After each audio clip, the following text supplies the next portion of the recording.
Hello everyone and welcome back to another video from How to Fix Online. In this video, I'm going to show you how to fix the Google Pay application if it keeps on crashing. So let's get started right away. If you're trying to use the Google Pay application, but when you open it up, the application keeps on crashing and you are not able to use it properly, then there are a few ways to fix this issue.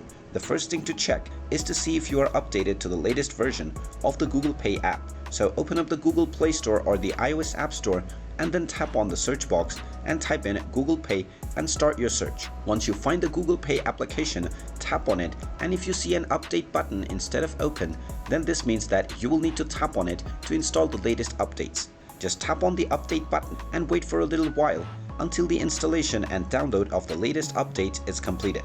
And once the update is done, you will see the open button once again. You can tap on it and see if your issue is fixed. Now, if it still doesn't work, then the other thing to do is to long press on the Google Pay application and tap on the info button. Now, from the application info page, first of all tap on force stop at the bottom right corner to stop the application, and then scroll down and tap on storage. From the storage menu, tap on clear cache at the bottom right first. And then if this still doesn't fix your issue, you can tap on the clear data button at the bottom left and tap on the delete button to clear all of your user data.